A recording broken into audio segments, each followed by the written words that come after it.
წლის შემდეგ, ანუ ერთიანი ოპოზიციური ფრონტის გამარჯვების შემდეგ, იმ ხუთი კომპონენტის მიღწევა, რასაც ქვია თავისუფალი მედია, თავისუფალი სასამართლო, თავისუფალი ბიზნესი, დამოუკიდებელი ცენტრალური საარჩევნო კომისია და არაპოლიტიკური პოლიცია.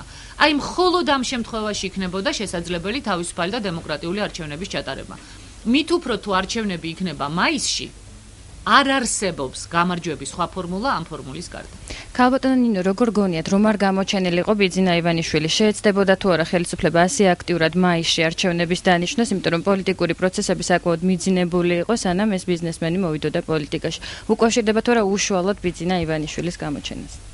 მნიშვნელოვანწილად, რა თქმა უნდა, მე გეთანხმებით თქვენ, რომ მას შემდეგ, რაც სახალხო კრების მუკვდინების მცდელობა იყო ხელისუფლების მხრიდან და ამაზე სხვათა შორის საუბრობს გაეროს სპეციალური წარმომადგენელიც, რომელმაც აღნიშნა, რომ აუცილებელია, რომ გამოძიება ჩატარდეს 26 მაისთან დაკავშირებით, რომელმაც აღნიშნა, რომ საქართველო არის კრიტიკულ ზღვარზე და კატასტროფის წინაშე პრაქტიკულად, რომელმაც აღნიშნა, რომ 26 მაისს ხელისუფლების მხრიდან განხორციელებული იქნა არა მომიტინგეთა დაშლა, არამედ მათი სამაგალითო დასჯა იმისათვის, რომ დასჯილიყვნენ თავისუფლად მოაზროვნე ადამიანები და დაეშინებინათ სხვა მოქალაქეები. რა თქმა უნდა, 26 მაისის შემდეგ სახალხო კრებამ მიიღო უზარმაზარი დარტყმა, რომლის შემდეგაც, ასე ვთქვათ, კვლავ საბრძოლო მდგომარეობაში მოსვლას გარკვეული პერიოდი და დრო სჭირდებოდა და ჩვენ მოვანდომეთ კიდეც ამას გარკვეული თვეები პრაქტიკულად, იმიტომ რომ აბსოლუტური უმრავლესობა ადამიანების 3 თვის განმავლობაში ზოგი ციხეში იჯდა, ზოგი მკურნალობდა, უბრალოდ ისეთი დასახიჩრებები მიიღო 40 ადამიანი დღესაც ციხეშია და აგრძელებს ხელისუფლება მათზე ტერორს. აი გუშინ წინ მაგალითად მიუსაჯეს ბატონ გია სალუქვაძეს, მე წამოვიღე აქ რაღაც მასალები, რომელსაც თქვენ დაგიტოვებთ და თუ სურვილი გექნებათ, მე შეიძლება ქსერო ასლი გადაიღოთ და ნახოთ. ჩვენ გამოვაქვეყნეთ კიდეც ბატონი გია სალუქვაძის სიტყვა, რომელმაც არათუ არ აღიარა დანაშაული, რომელსაც მას აბრალებდნენ პოლიციის წინააღმდეგობის გაწევა, არამედ დაასახელა ის პოლიციელები და კუდის მაღალჩინოსნები, რომლებიც მას სთხოვდნენ, რომ დაედო ხელი ირაკლი ბათიაშვილისათვის და ბადრი ბიწაძისათვის, რომ თითქოს ისინი შეიარაღებულ გადატრიალებას ამზადებდნენ, მან გვარები დაასახელა და მოითხოვა ამ ადამიანების დასჯა, იმიტომ რომ ისინი ახორციელებდნენ ზეწოლას და მას აიძულებდნენ სრუჩვენების მიცემას. ამ სიტყვას მოყვა ის, რომ ნაცვლად, ესე ვთქვათ, წინასწარ შეთანხმებული 3 წლისა, რომელზეც ლაპარაკობდა პროკურორი, მოსამართლემ გამოუტანა მას 4 წლიანი თავისუფლების აღკვეთა. ასევე 2 დღის წინ ჩატარდა სასამართლო, სადაც ჩემს დეიდაშვილს ზვიად ბერაძეს მიუსაჯეს 5 წლით თავისუფლების აღკვეთა, აბსოლუტურად უდანაშაულო ადამიანს, რომლის დაკავების ოქმიც უკვე გაგზავნილია სტრასბურგში და 1000-ნაირი დარღვევით არის, არც ერთი მოწმე არ არსებობს რეალურად საქმეში და სხვათა შორის ეს არის ადამიანი, რომელიც ცხინვალის კონფლიქტის დროს 2008 წელს წარდგენილი იყო ჯილდოზე საომარი მოქმედების დროს გამოჩენილი გმირობისათვის და რომელმაც მაშინ უარი განაცხადა სიტყვებით, რომ მე არ ვაპირებ ჯილდო მივიღო წაგებული ომისათვის და ამ სიტყვების შემდეგ ერთ თვეში ის გაანთავისუფლეს სამსახურიდან, ის მუშაობდა შინაგან საქმეთა სამინისტროს სისტემაში. ამ ადამიანსაც მიუსაჯეს 5 წელი და აღარ გავაგრძელებ კიდე სხვა იმ ადამიანებს ზესაუბარს, რომლებიც ასევე უკანონოდ იხდიან სასჯელს.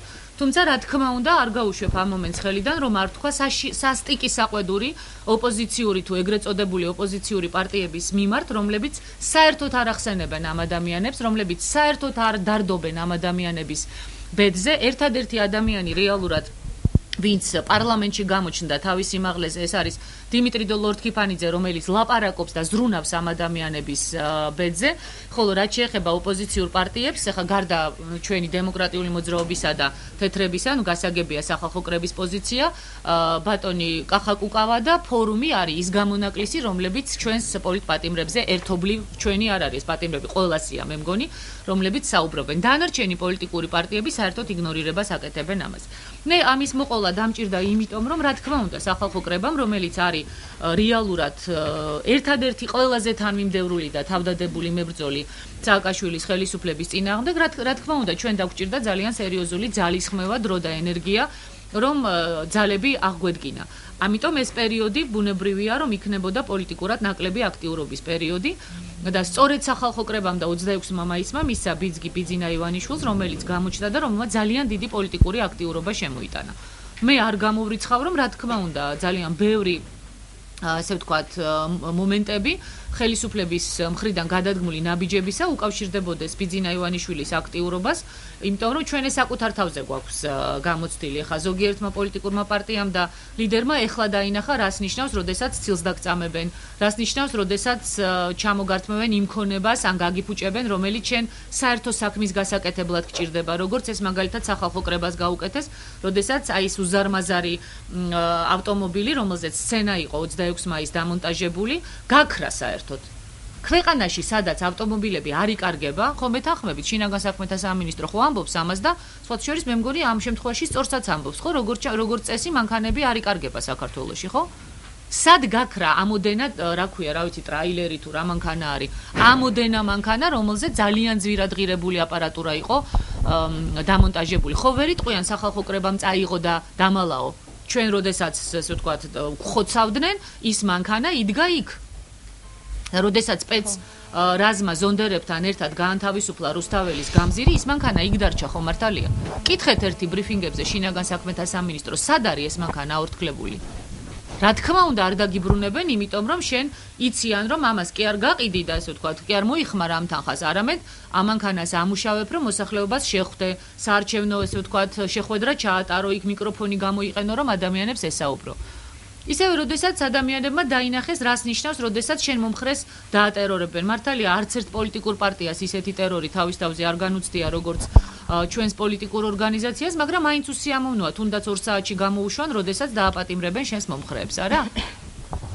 და ჩვენ ძალიან კარგად ვიცით, რას ნიშნავს ჩვენს წინააღმდეგ სპეციალურად მიღებული კანონები. ეს ყველაფერი ვიცით ძალიან კარგად და უფრო მეტიც, რაც ჯერ არ აქვს, ასე ვთქვათ, ახლად შექმნილ პოლიტიკურ პარტიას თავის თავზე გამოცდილი და რა თქმა უნდა არ ვისურვებ, რომ მან ეს თავის თავზე გამოცადოს, მაგრამ მე ვიცი რა არსენალში რა გეგმები და რა შესაძლებლობები აქვს ხელისუფლებას და სწორედ ამიტომ ვლაპარაკობ, რომ ესეთი მოზომილი, კონსტრუქციული, სასიამოვნოთ მოსასმენი განცხადებებით და ლამაზ დარბაზებში გაკეთებული განცხადებებით ხალხო არ იცვლება ავტოკრატული რეჟიმები. არ მომხდარა ესეთი რამ სოფლიო ისტორიაში. თორემ ხა რა და კონსტრუქციულობაში ბურჯანაძესთან შეჯიბრება ცოტა ძნელი იყო, არა? მაგრამ როცა რეალობა შენ გიკარნახებს, რომ სხვაგვარად უნდა იმოქმედო, შეიძლება პედიატრმაც კი როცა დაინახავს, რომ განგრენა აქვს ადამიანს, აიღოს თავის თავზე ასე ვთქვათ, გამბედაობა და ლამის ოპერაცია გააკეთოს თუ არის ავადმყოფის გადარჩენის და სიკვდილსიცოცხლის საკითხი, არა? მიუხედავად იმისა, რომ ეს პედიატრის საქმე არ არის. ამიტომ ჩვენ უნდა გვესმოდეს, მე მოხარული ვიქნები თუ საქართველოში პირველად მსოფლიო ისტორიაში მოხდება ის, რომ ავტოკრატი, დიქტატურისაკენ მიმავალი რეჟიმი, ავტოკრატული რეჟიმი შეიცვლება არჩევნების გზით, მაგრამ სამწუხაროდ მე ამის შანსს ვერ ვხედავ. ქალბატონო ნინო, ჯერ თავდაპირველად რაღაც დავაზუსტებ, მე თქვენი განცხადებები ქუჩის აქციებთან დაკავშირებით მახსოვს ასე, რომ თქვენ თვლით საჭიროდ ჩატარდეს ქუჩის აქციები, რომ ქვეყანაში შეიქმნას თავისუფალი საარჩევნო გარემო და შემდეგ უკვე ჩატარდეს სამართლიანი არჩევნები. თინა ხიდაშელს დღემდე ასე ესმის, რომ თქვენ მომხრე ხართ ქუჩის აქციებით შეიცვალოს ხელისუფლება. პირდაპირ შევარდე კაბინეტებში და პირდაპირ არა, ასე ესმის თინა ხიდაშელსაც, ალასანიას გუნდის წევრებსაც და ასე შემდეგ. თქვენი აზრით მართლა ასე გონიათ მათ თუ უბრალოდ ეს არის ივანიშვილის კოალიციაში თქვენი დაბლოკვის საუკეთესო არგუმენტი, რომ ისინი თქვენ ამ განცხადებებს იგებენ იმ ფორმით, როგორი ფორმითაც გვიწევენ. ჯერთი ძალიან დიდი მადლობა თქვენი კითხვის ფორმულირებისათვის, იმიტომ რომ ეს ნიშნავს იმას, თქვენი კითხვა აჩვენებს იმას, რომ თქვენ ძალიან კარგად გესმით ჩვენ სახალხო კრება და ჩვენი პარტია რაზე ვსაუბრობდით. დიახ, ჩვენ ვსაუბრობდით იმაზე და მე აქ წამოვიღე სხვათა შორის სახალხო კრების და ჩვენი პარტიის დოკუმენტებიც, ასე ვთქვათ, მაინც პრორუსულობას მაბრალებენ და რუსულად არის ესეთი გამოთქმა для тех, кто не понял. ვინც ვერ გაიგო, ან არ უნდა რომ გაიგოს, აქ არის ჩვენი პარტიის იდეოლოგიაც, ჩვენი პარტიის კონცეფციაც, ასევე მინდა ჟურნალისტებს გთხოვოთ ჩვენი პარტიის ვებგვერდზე დემოკრატს.lg, როგორც კი გახსნით პირველსავე გვერდზე მარჯვენა მხარეს არის პარტიის კონცეფციები ჩამოყალიბებული. პირველი კონცეფცია არის ეროვნული უსაფრთხოების კონცეფცია, სადაც პირდაპირ წერია ჩვენი, ესე ვთქვათ, იდეოლოგიის შესახებ, ჩვენი პოლიტიკური ორიენტაციის შესახებ ჩვენი პოზიციები ნატოზე, ევროკავშირზე, რუსეთზე, სამეზობლოზე და ასე შემდეგ. ანუ ვისაც სურვილი აქვს გაცნობა ნამდვილად შეუძლია და ეხა ეს თითიდან გამოწოვილი ბრალდება არადასავლურ იდეოლოგიასთან ფიქრობ თუ არა რომ ეს არის თქვენი დაბლოკვის საუკეთესო საშუალება ივანიშვილის კოალიციაში. რაც შეეხება თქვენ შეკითხვას, პირდაპირ შემიძლია გითხრათ რომ მე არ ვიცი ეხა ეს არის დაბლოკვის მცდელობა თუ არა. ფაქტია რომ ეხა შეიძლება ბევრ რამეში გააკრიტიკო თქვათ ის ადამიანები ვინც თქვენ დაასახელეთ, მაგრამ ეხა მათ ინტელექტუალურ შესაძლებლობებში მეჩვი არ მეპარება ის რომ მათ კითხვა იციან და აზრის გამოტანაც შეუძლიათ, ამაში აუცილებლად დაგეთანხმებით. ამიტომ ეს არის ხელოვნური, როგორც ეს იყო, იცით სამწუხაროდ როგორი ტენდენცია იყო. მე არაერთგზის მithქვამს რომ ოპოზიციის ამოცანა ჩემი ოპოზიციაში გადმოსვლის დღიდანვე იყო ბრძოლა ბურჯანაძის წინააღმდეგ და არა სააკაშვილის წინააღმდეგ. გადახედეთ განცხადებებს, გადახედეთ მოქმედებებს, გადახედეთ შექმნილ კოალიციებს. ყველა კოალიცია იქმნებოდა ბურჯანაძის წინააღმდეგ. ანუ შექმნისთანავე ყველა კოალიცია ებრძოდა ბურჯანაძეს და არა ხელისუფლებას. სამწუხაროა ეს ძალიან, ეხლა მე მესმის რომ ეს ჩემ პოლიტიკურ წონასთან არის დაკავშირებული და გამოცდილებასთან ეს ერთის მხრივ შეიძლება ესე ვთქვათ გესიამოვნოს ადამიანს, მაგრამ საერთო საქმე ფუჭდება. სამწუხარო იყო, როდესაც ასევე ოპოზიცია იყო სწორედ ის ძალა, რომელმაც აიტაცა სააკაშვილის ბრალდებები პრორუსულობასთან დაკავშირებით, ქუჩიდან ხელისუფლების შეცვლასთან დაკავშირებით, რამაც სააკაშვილს ძალიან გაუადვილა, ბევრი ისეთი ადამიანის დარწმუნებაც კი, რომელიც ამას მარტო სააკაშვილისგან არ დაიჯერებდა და მიზანი იყო ზოგიერთი ოპოზიციური ლიდერის მხრიდან რომ ბურჯანაძის ადგილი დაეკავებინათ საერთაშორისო არენაზე, ჩაენაცვლებინათ ბურჯანაძე როგორმე და ეთქვა იგივე ამერიკელებისთვის, ევროპელებისთვის, არა, ბურჯანაძე აღარ არის თქვენი მეგობარი, მე ვარ და ჩემთან იმეგობრეთ, მე დამიჭირეთ მხარი.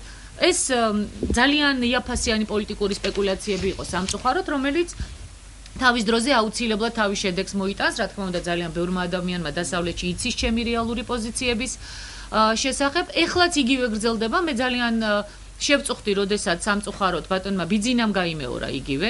მე არ ვიცი ეხლა ის მოექცა სახელისუფლებო პიარის გავლენის ქვეშ თუ მისი, ასე ვთქვათ, პოლიტიკური მეგობრების გავლენის ქვეშ. მე იმედი მაქვს, რომ ასავალ-დასავალში ჩვენი წერილის გამოქვეყნების შემდეგ ბატონი ბიძინა დახარჯავს, ვთქვათ, 1-2 საათს თუ არა 1 საათს მაინც იმისათვის, რომ გაეცნოს ჩვენი პარტიის დოკუმენტებს, სახალხო კრების განცხადებებს და ჩაწვდეს იმას რეალურად ჩვენ რაზე ვლაპარაკობდით და რისთვის ვიბრძოდით. მე ეხლაც ვადასტურებ, დიახ, ჩვენ ყველა მეთოდით, მათ შორის ქუჩის აქციებითაც, უნდა გვებრძოლა იმისათვის, რომ არ დაგვეშვა იმ კანონების მიღება, რომელიც პარლამენტმა მიიღო. და რომელიც შეუძლებელს ხდის ქვეყანაში ნორმალური გარემოს არსებობას. დიახ, ჩვენ ყველა მეთოდით, კონსტიტუციური და სამართლებრივი მეთოდები მაქვს, რა თქმა უნდა, მხედველობაში, მათ შორის ქუჩის აქციებით უნდა გვებრძოლა, რომ მიგვეღწია მედიის დამოუკიდებლობისათვის და შემდეგ უკვე თავისუფალი და დემოკრატიული არჩევნები უნდა ჩაგვეტარებინა. ამიტომ მე პირდაპირ გეტყვით, იცით რა, ისიც შემიძლია გითხრათ, რომ არ ჭირდება ივანიშვილს თავის მართლება, რატო არ ელაპარაკება ბურჯანაძეს. მე არ დამისვამს ეს კითხვა. მე მიმაჩნია, რომ ყველა ადამიანს აქვს უფლება, მათ შორის პოლიტიკოსაც, თვითონ გადაწყვიტოს, ვის როდის დაელაპარაკება, ან საერთოდ დაელაპარაკება თუ არა. მე ამის პრობლემას ვერ ვხედავ და ერთმნიშვნელოვნად ვთქვი, თუ ბიძინა ივანიშვილი და მისი გუნდი რეალურად შეებრძოლება ხელისუფლებას, ასეთ შემთხვევაში ჩვენი დემოკრატიული მოძრაობის, თეთრების, სახალხო კრების, ჩვენი მომხრეების და მათი გზები ყველა შემთხვევაში ან გადაიკვეთება, ან პარალელურ რეჟიმში წავა და კოორდინირება გახდება საჭირო. თუ ეს არ მოხდება, მე და ბიძინა ივანიშვილი დღეს შევხვდებით ერთმანეთს თუ არა, ამას მნიშვნელობა არ აქვს. ქალბატონო ნინო, ბიძინა ივანიშვილი ამბობს, რომ შესაძლოა ეს დადგეს დღის წესრიგში თქვენთან დიალოგი, უბრალოდ თინახიდაშელი გამორიცხავს ამას. ხა თუ თინახიდაშელი იღებს ქართულ ოცნებაში გადაწყვეტილებას, მაშინ ეს უნდა იცოდეს ქართულმა საზოგადოებამ. ხა ჩემი ინფორმაციით ქართული ოცნების დამფუძნებელი და თავმჯდომარე ბიძინა ივანიშვილია. ამიტომ ვფიქრობ, რომ გადაწყვეტილება უნდა მიიღოს ბიძინა ივანიშვილმა. თუ ბიძინა ივანიშვილის მაგივრად გადაწყვეტილებებს თინახიდაშელი იღებს, ეს უკვე ბიძინა ივანიშვილის პრობლემაა, მაგრამ სამწუხაროდ არა მისი, ალბათ ზოგადად ქვეყნისაც. არა, მე არ ვიცი, ხა მე არ მინდა ბიძინა ივანიშვილს მივაყენო შეურაცხყოფა, ნამდვილად და ვთქვა, რომ ეხა ის სხვის ჭკუაზე დადის და სხვის გადაწყვეტილებებს ახმოვანებს. მას აქვს ალბათ გარკვეული არგუმენტები, რატომ არ დგება ეს შეხვედრა ჯერ. მაგრამ მე ერთადერთი, ესე ვთქვათ, სურვილი მაქვს, არ არის საჭირო ამის ახსნა განმარტებები. ამიტომ არ ხვდები ბურჯანაძეს, იმიტომ არ ხვდები. ჯერ ერთი შეიძლება მარტივად თქვა ადამიანმა, არ მინდა და არ ხვდები, ჯერ. ან საერთოდ არ ხვდები, ან არ მომწონს და არ ხვდები.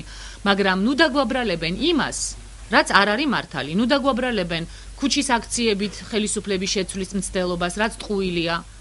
ეს ერთ-ერთი მეთოდია ხელისუფლების შეცვლის დახმარების გზაზე. ნუ დაგვაბრალებენ პრორუსულობას, ნუ დაგვაბრალებენ იმას, რომ დასავლურ ფასეულობებს, როგორიც არის ადამიანის უფლებები, მედიის თავისუფლება, სასამართლოს დამოუკიდებლობა, თავისუფალი არჩევანი, რომ ამას ჩვენ იგივე ევროატლანტიკურ ინტეგრაციასთან მჭიდრო